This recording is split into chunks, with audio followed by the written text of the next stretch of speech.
Thanks for joining me. This is vlog number 6 for the 14th through the 20th of November. I have some exciting news. I weighed myself a week ago and I weighed myself today and I lost 1.3 pounds. When you lose weight, it's really important that you lose about 10% of your body weight or less per week, so about a pound a week, depending on how much you weigh. Studies have shown that slow weight loss is the lasting weight loss, that if you drop a ton of weight right away, it's not the lasting weight loss that you're looking for. By following my challenges, you can implement changes to your lifestyle that will help you to lose weight and get fit. People that are skinny aren't necessarily fit people. So you want to be fit and healthy and the weight loss will come. The weight loss isn't our goal. The weight loss is a benefit of becoming fit. That's why you're watching Fitness Woman.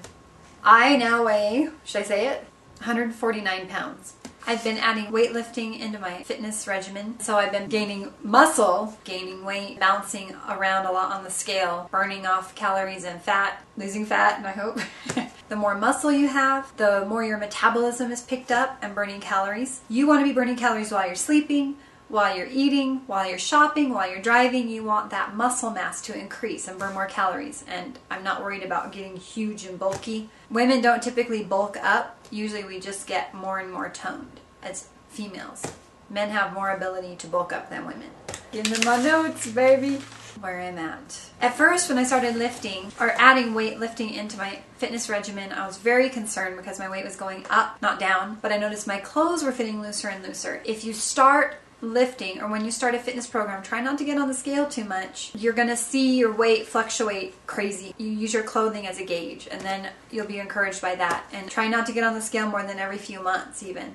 And just judge by how you feel and how much progress you're making on your cardio and your weightlifting, and let that be kind of like the guide to how you're judging your weight loss. We want to get fit and healthy, and the scale doesn't always reflect that. I have a thought. So the main thing is women tend to shy away from weights of any kind. They just want to go cardio, cardio, cardio. But fitness is really, if you think of it like a tripod, you need to do cardio, weightlifting, and you need to change your diet. That's a good rule of thumb. Weight loss, cardio, nutrition. AFA recommends that you do weightlifting 2 to 3 times a week, even women, and that you do a cardio workout 3 to 4 times a week, so you can kind of judge that. What am I wanting to say? I've had some comments about my challenge. It's one of the first challenges I did, and it was on counting calories and how people really tend to shy away from counting calories. It's a little bit labor intensive. You're going to want to really be careful and watch everything that you eat and record it. Yeah.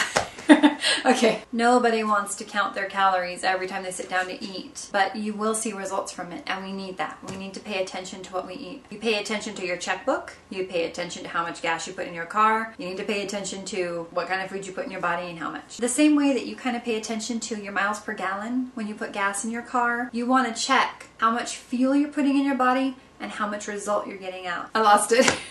You can tell based on performance if you're giving yourself that good fuel that you need, or if you're giving yourself inferior fuel. That's not really going to help you. I mean, I've lost 60 pounds, so most of that I have been tracking calories that come in and how much calorie expenditure I'm doing at the gym. So don't give up on that. Really try and implement that and it will help you. Last week's weekly challenge was the whole grains. I added in some more whole grain bread. I tried to eliminate some of the highly processed white flour. I tried to eliminate some of that out of my diet.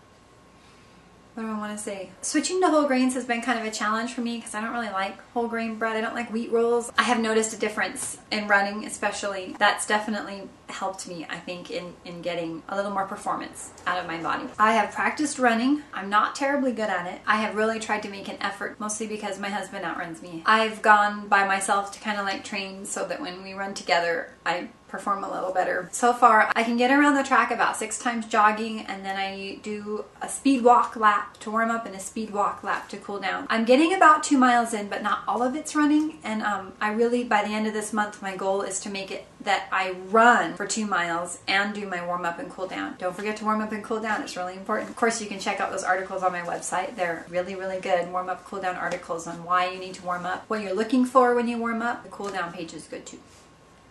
Good stuff. A lot of friends I have, heavy friends and friends that are, you would think are in shape, they have problems sleeping. And I tell them all the time, you get yourself to the gym, you burn 800 calories on an elliptical and you're going to sleep like a baby. The challenge for this week is easy. I've had some very hard challenges. I've tried to implement into my weekly challenges one step at a time of what I've done to get healthier, to lose weight. And I know some of them are kind of hard. Some of them, it's like, wow, you want me to do all that in a week? It's true. But this one's easy, and you're going to really like this one. If you can, check out my healthy heart rate page. Go ahead and use the little instructionals. I've put this link to this page on the top of my recently posted articles page, right under this video. Well, scroll down a little bit, but... So check it out. It's got a really good formula. It's not that hard, but what you need to do is figure out your target heart rate zone for when you're working out, and that way when you're walking, running, on the elliptical, you can always check your heart rate and make sure that you have the level of intensity that you want to achieve in that workout, so you can get into that target heart rate zone and really start burning those calories. The monthly challenge is still to get out there and jog or walk or run for 2 miles. My superfood, it's beans. I have to add a caveat. Superfood is not a legal term, it's just what I call it. One website says it is not a common currency among physicians and dietitians. Anyway, I'm just telling you about great food that you can get, that you can eat, and it will help you become healthier. Beans are high in fiber, they're high in protein, they are good for heart health, they're low in sugar, they have good healthy carbs, the whole grain carbs. The essential amino acids are the building blocks of protein, and there's 9. And the beans are a complete source of the essential amino acids, which is very rare in a plant. Usually you have to go to the chickens and the steaks and stuff like that for those complete proteins, but beans have them. The recommended intake for a week is 3 cups of beans a week. There's all kinds of beans that you can use. Pinto beans, northern beans, navy beans, kidney beans. They're just a great all-around food, so try and work some more of those into your diet. Don't forget about beans. Check out my past vlogs for my other past superfoods, all really great foods to work into your diet. So beans have the essential proteins, but you don't have the drawbacks of the saturated fat and the cholesterol like you get with steak. I like steak though. Thank you so much for stopping by and visiting. It was great talking to you. Good luck out there with all of your challenges of the week and the month, and let me know how it's going and enjoy it. Have a good time with it. I know I am, mostly. Okay, let's go eat!